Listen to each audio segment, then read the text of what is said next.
शहरों में धीरे धीरे पाबंदियां हटने के साथ भारतीय रेलवे देश के विभिन्न हिस्सों से प्रवासी श्रमिकों को उनके कार्यस्थलों पर वापस लाने में कर रहा है मदद। पिछले 7 दिनों में 32,56,000 यात्रियों को उनके स्थानों पर पहुंचाया गया। प्रवासी मजदूरों की आवाजाही को सुगम बनाने के लिए railway mail, express special, holiday special और समर स्पेशल ट्रेनों का कर रहा है संचालन।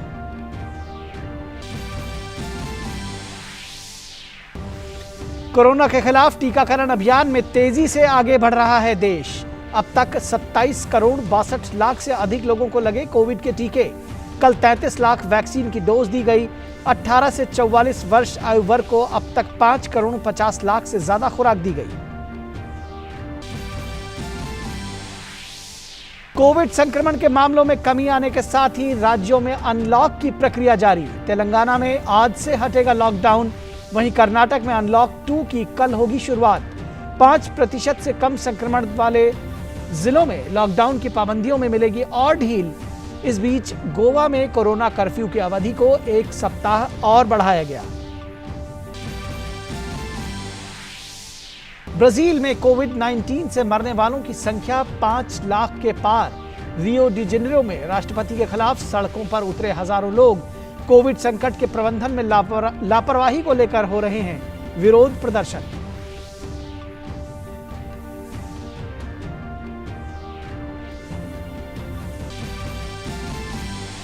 ईरान परमाणु समझौते को कायम रखने के लिए वियना में वार्ता आज। ईरान और 6 वैश्विक शक्तियां इस साल अप्रैल से परमाणु समझौते की बहाली पर कर रहे हैं लगातार बातचीत।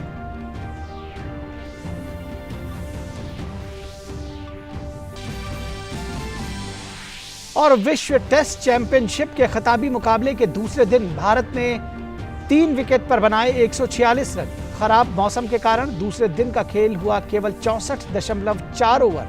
वहीं स्नेह राणा की शानदार बल्लेबाजी की मदद से भारतीय महिला टीम ने इंग्लैंड के खिलाफ एकमात्र टेस्ट मैच को फॉलो ऑन खेलते हुए करवाया ड्रॉ।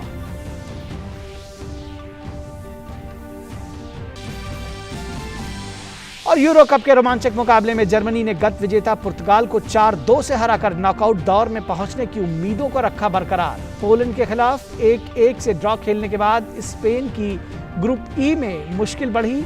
वहीं विश्व चैंपियन फ्रांस को हंगरी के खिलाफ ड्रॉ से करना पड़ा संतोष। नमस्कार, बहुत स्वागत है आपका डीडी न्यूज के इस बुलेटिन में। मैं हूं निखिल सिंह और आइए देखते हैं खबरों को विस्तार से। शहरों में धीरे धीरे पाबंदियां हटने के साथ भारतीय रेलवे देश के विभिन्न हिस्सों से प्रवासी श्रमिकों को उनके कार्यस्थलों पर वापस लाने में मदद कर रहा है। पिछले 7 दिन के दौरान तकरीबन 32,56,000 यात्रियों ने लंबी दूरी और एक्सप्रेस रेलगाड़ियों से यात्रा की है। इनके प्रवासी मजदूर सहित अन्य लोग भी इसमें शामिल हैं। ये रेलगाड़ियां पूर्वी उत्तर प्रदेश, बिहार, झारखंड, पश्चिम बंगाल और ओडिशा से दिल्ली, मुंबई, पुणे, सूरत, अहमदाबाद और चेन्नई आदि स्थलों पर आई हैं। रेल विभाग बिहार, पश्चिम बंगाल, उत्तर प्रदेश और उड़ीसा से प्रवासी श्रमिकों को लाने के लिए दिल्ली, मुंबई, हैदराबाद, बेंगलुरु और चेन्नई जैसे मेट्रो शहरों के लिए मेल और एक्सप्रेस, हॉलिडे स्पेशल और समर स्पेशल जैसी रेलगाड़ियों का संचालन कर रहा है। कोविड मानकों का पालन करते हुए ये सभी रेलगाड़ियां पूरी तरह से आरक्षित टिकटों पर चलाई जा रही हैं। अगले 10 दिन के लिए तकरीबन 29,15,000 यात्रियों ने लंबी दूरी की मेल रेलगाड़ियों में आरक्षण कराया है। मंडल रेलवे प्रवासी मजदूरों की मांग का अंदाजा लगाने के लिए विभिन्न औद्योगिक संगठनों और उद्योगों के साथ समन्वय कर रहे हैं।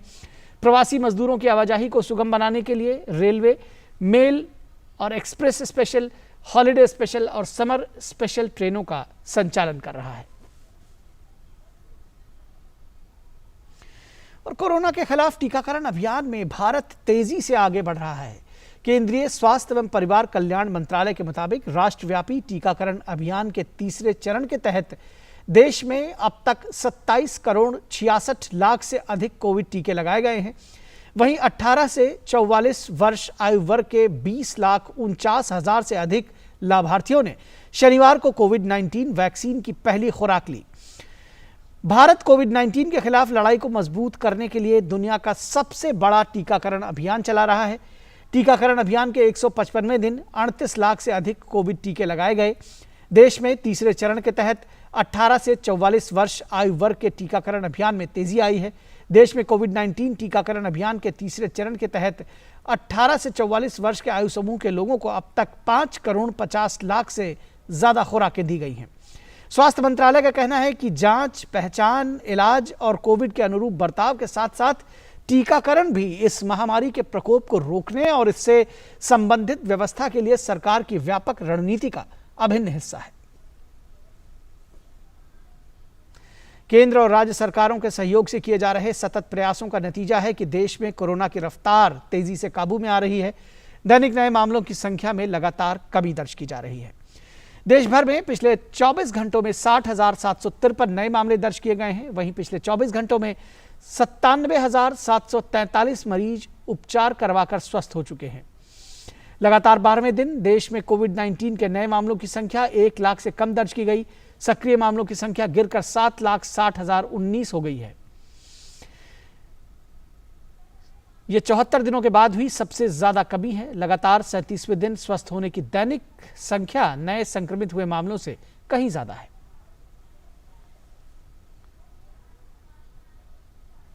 और तेलंगाना में कोविड-19 प्रतिबंधों को आज से पूरी तरह से हटा दिया गया है।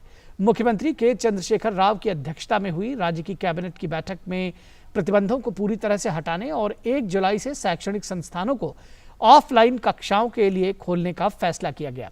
यह फैसला राज्य में कोविड-19 के नए मामलों की संख्या में उल्लेखनीय गिरावट आने और संक्रमण की दर में कमी आने के मद्देनजर लिया गया है। राज्य मंत्रिमंडल ने सभी विभागों के अधिकारियों को लॉकडाउन के दौरान लगे सभी प्रतिबंधों को हटाने का भी निर्देश दिया है। कर्नाटक के 16 जिलों में सोमवार से लॉकडाउन की पाबंदियों में और ढील देने की घोषणा की गई है। यह ढील उन जिलों में मिलेगी जहां संक्रमण दर 5% से कम है। अन्य 14 जिलों में लॉकडाउन पाबंदियां पहले की भांति जारी रहेंगी। इन जिलों में संक्रमण दर 5% से अधिक है। छूट प्राप्त 16 जिलों में सार्वजनिक बसें और मेट्रो रेल 50% क्षमता के साथ चलेंगी।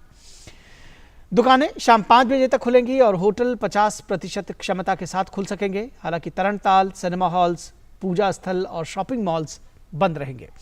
मुख्यमंत्री ने कहा है कि सभी जिलों में रात्रि और सप्ताहांत कर्फ्यू जारी रहेगा। गोवा सरकार ने कोविड की वजह से राज्य भर में जारी कर्फ्यू में 28 जून तक उसे बढ़ाने का फैसला किया है। शनिवार को सीएम प्रमोद सावंत ने ट्वीट कर इसकी जानकारी दी। सिनेमा हॉल, थिएटर, मल्टीप्लेक्सेस, मनोरंजन क्षेत्र को छोड़कर मॉल में दुकानों को सुबह 7 बजे से दोपहर 3 बजे के बीच खोलने की अनुमति दी गई है। मछली बाजार भी इस दौरान खुले रहेंगे। गोवा सरकार 30 जुलाई तक 18 साल से ऊपर सभी लोगों को कोविड टीके की पहली खुराक देने की योजना बना रही है। लोगों को महामारी के दौरान लॉकडाउन में होने वाले अवसाद को मात देने के लिए विभिन्न शौक को अपनाते हुए देखा गया है। इनमें से एक निश्चित रूप से बागवानी है, ताजी हवा का स्रोत है, अच्छे भोजन का स्रोत है। दिल्ली वासियों ने इस शौक को कैसे अपनाया, इसके बारे में देखिए और जानिए।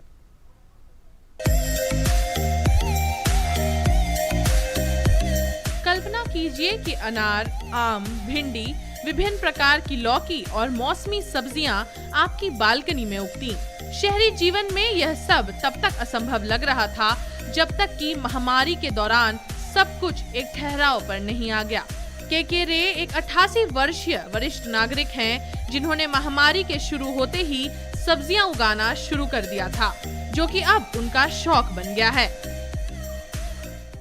पैंडेमिक जब हुआ है ना, तब हम पूरा घर में ही रहना पड़ा, तो इसीलिए सोचा जब कि अपना टाइम को यूटिलाइज करें। I just start growing vegetables, mangoes है, ऑरेंज है, started planting those, they have started now flowering and started giving fruits.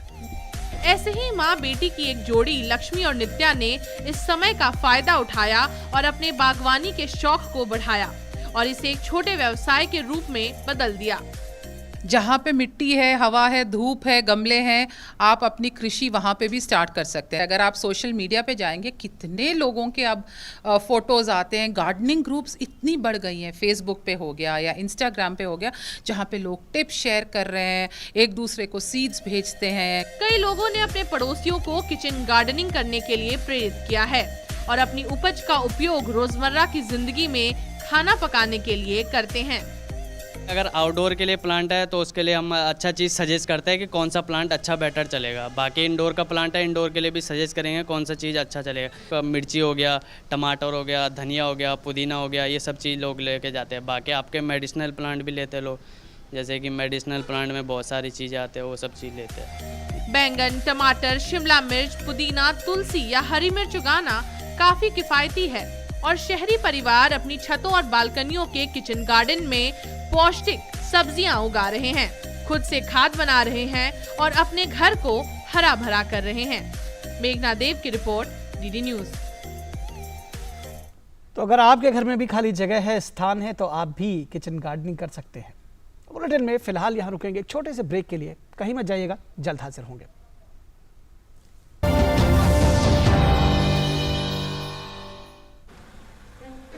What is IMT? Intelligent Manual Transmission. It means you can drive this like you score goals with just 1 foot. Presenting the all-new Seltos with IMT, paddle shifters and more. Now more inspiring than ever. Kia, movement that inspires. चलो चलो चलो, take a break, चलो वहाँ हर bite में real मिल गया जहाँ। चलो चलो चलो, let's all go for an Amul ice cream. चलो चलो चलो, मन किया कुल्फी खाना है, दिल को जो बहलाना है। Let's all go for an Amul ice cream. Chocolate, Rajbhog, dry fruits, mango, go go go. Let's all go for an Amul ice cream. Real milk, real ice cream. घर की सारी चीजें महंगी हो जरूरी है, उम्दा हो बहुत जरूरी है, लेकिन घर का जो सीमेंट है ना वो बहुत उम्दा होना चाहिए। जैसे वंडर सीमेंट, भाई उसकी क्वालिटी और टेक्नोलॉजी के चर्चे हैं वर्ल्ड में। आप हमारे घर कॉन्ट्रैक्ट ले लीजिए। मैं कॉन्ट्रैक्टर नहीं, वकील हूँ। वंडर सीमेंट, जब भी आए भला कर जाए।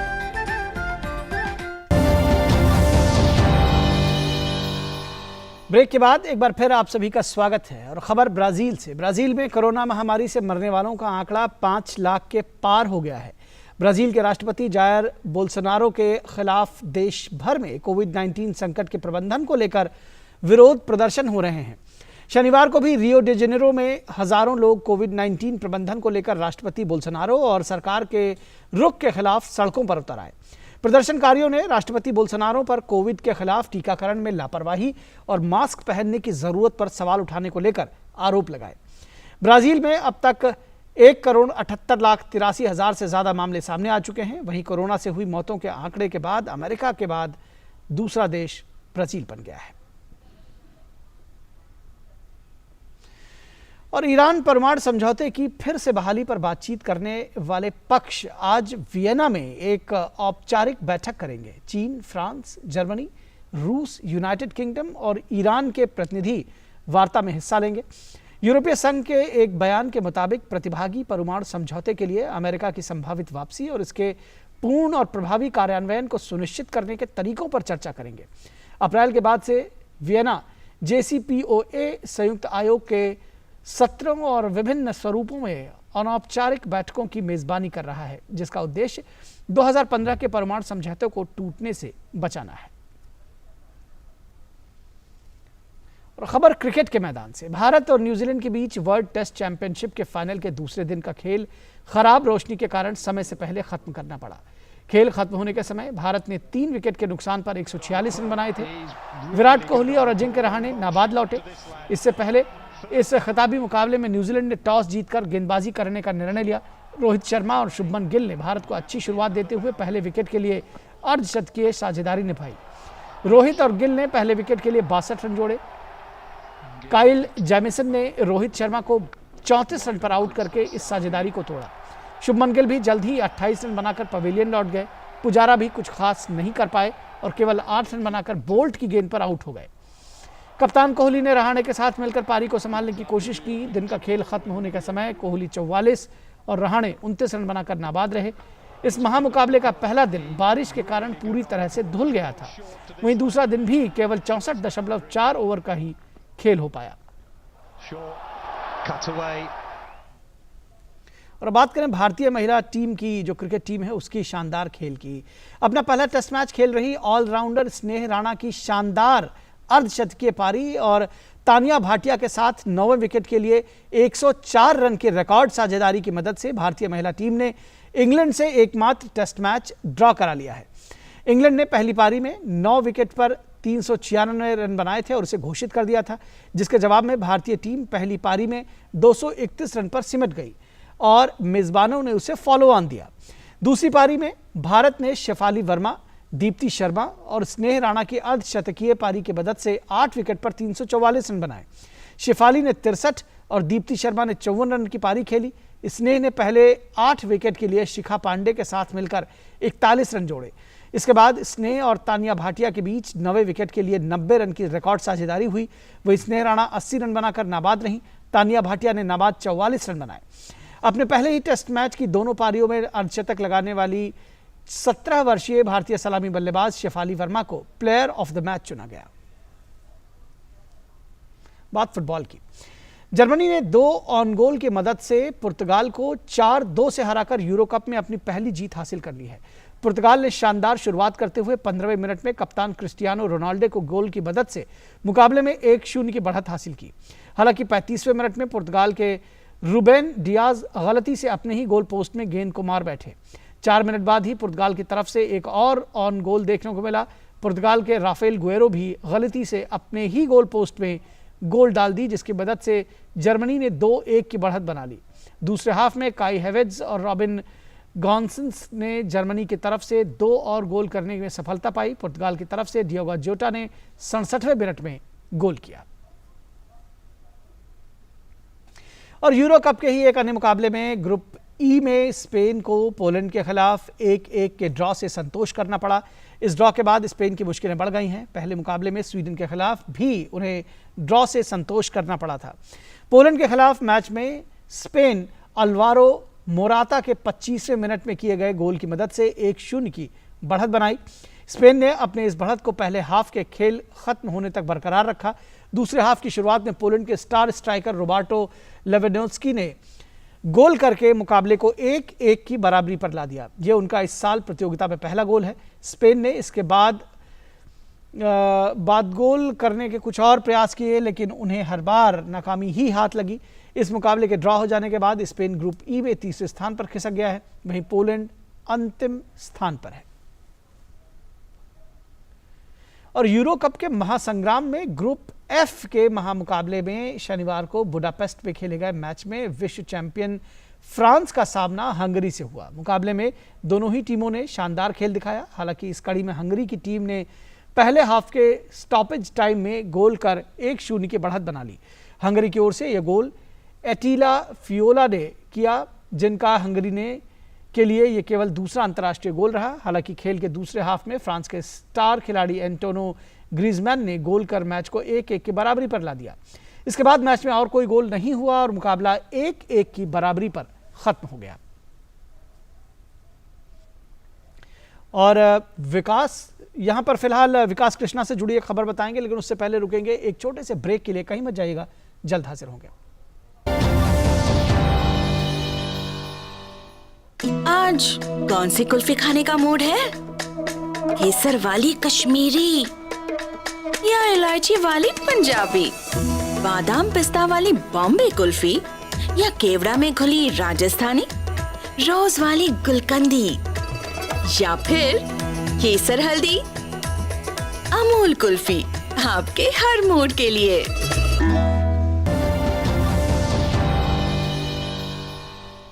ब्रेक के बाद एक बार फिर आप सभी का स्वागत है। और आज का योग सूत्र, अनिद्रा आज के दौर की एक सामान्य समस्या है, लेकिन इससे हमारे स्वास्थ्य पर गंभीर प्रभाव पड़ते हैं। योग सूत्र में आचार्य प्रतिष्ठा हमें बता रही हैं इस समस्या को दूर करने के सरल यौगिक उपाय।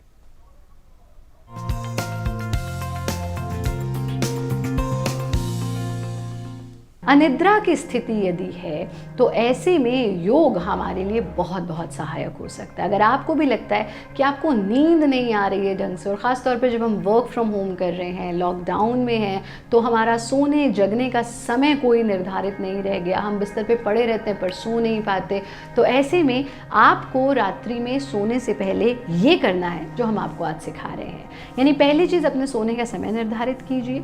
लेट्स से आपने 10 बजे का समय निर्धारित किया है, तो 9:30 बजे से स्क्रीन लेस हो जाइए, चाहे वो टेलीविज़न की स्क्रीन है, मोबाइल की स्क्रीन है, कंप्यूटर की स्क्रीन है। 9:30 बजे के बाद कोई स्क्रीन मत यूज़ कीजिए। कैफ़ीन का प्रयोग, चाय का प्रयोग बिल्कुल मत कीजिए। 9:30 बजे ये सब बंद करने के बाद आप 10 बजे जब सोएंगे तो सोने से पहले 13 बार प्रणव उच्चारण यानी चैंटिंग ऑफ ओम करेंगे और उसके बाद कमर के बल लेट करके करेंगे भ्रामरी प्राणायाम। यूं तो लेट करके प्राणायाम का प्रावधान नहीं है, लेकिन सिर्फ इस इंसोम्निया की प्रॉब्लम में ये प्राणायाम लेट करके ही करते हैं। तो इस स्थिति में लेटना और अपने कानों को बंद कर लेना, ये बिस्तर पर लेट करके ही आप करेंगे, because it should be the last impression on your brain. कानों को बंद करना, नाक से पूरा सांस लेना, नाक से ही छोड़ना, पर सांस छोड़ते समय भ्रमर गुंजन करना यानी भंवरे जैसी आवाज करना।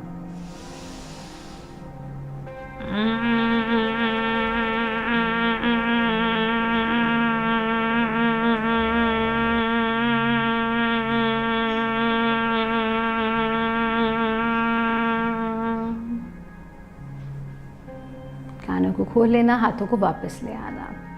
इसको आप कम से कम 13 बार करेंगे, 13 टाइम्स, और फिर यहीं पर सो जाएंगे।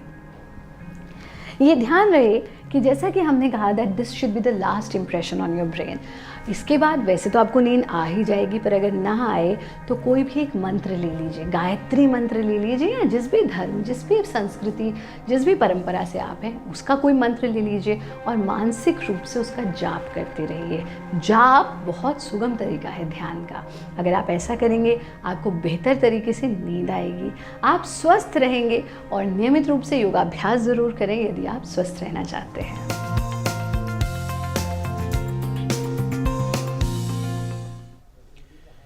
और अब आइए जानते हैं क्या है आज का हमारा योग मंत्र।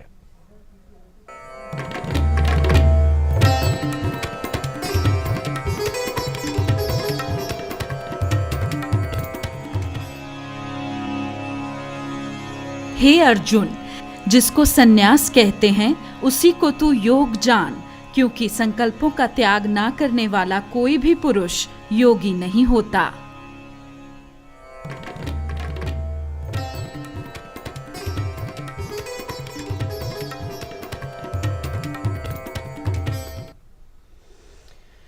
और 7वां अंतर्राष्ट्रीय योग दिवस कल पूरी दुनिया में मनाया जाएगा। कोविड महामारी के बावजूद पूरी दुनिया अंतर्राष्ट्रीय योग दिवस 2021 को पूरे जोश और उत्साह के साथ मनाने के लिए पूरी तरह से तैयार है।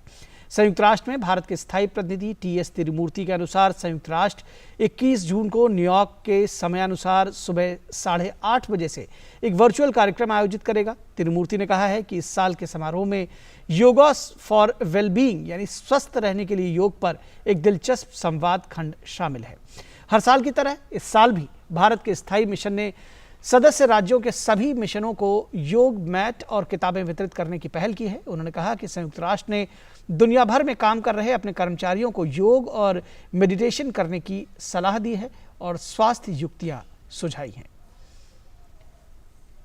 This year, since UN and New York have not yet fully opened up due to the pandemic, we plan to celebrate the event virtually on the 21st of June starting 8:30 in the morning, New York time. We have received messages from the President of the General Assembly, Mr. Volkan Bozkir, as well as Deputy Secretary General, Madam Amina Mohammed. The yoga demonstration will be led by Mr. Eddie Stern, a well-known yoga teacher, author and lecturer from New York.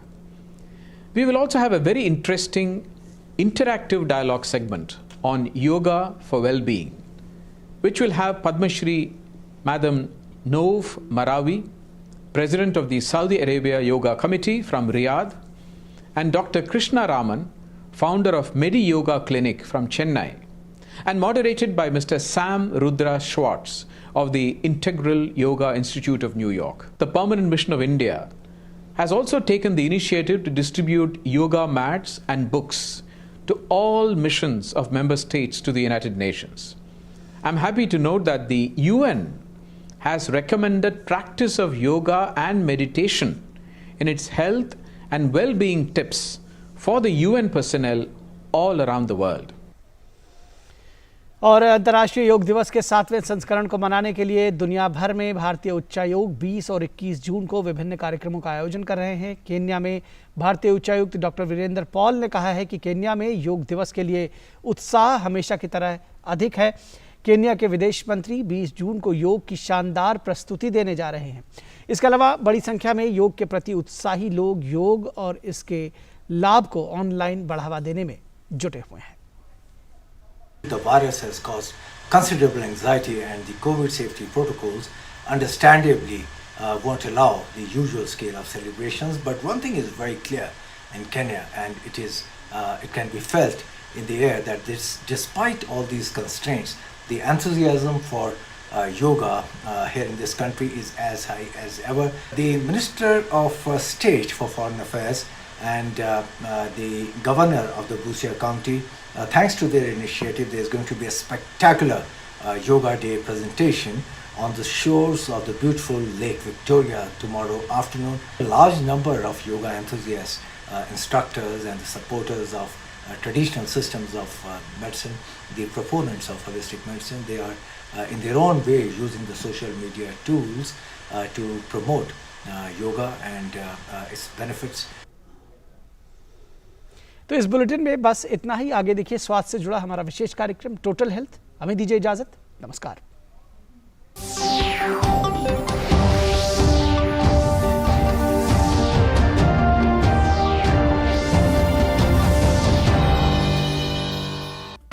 समाचार के प्रायोजक थे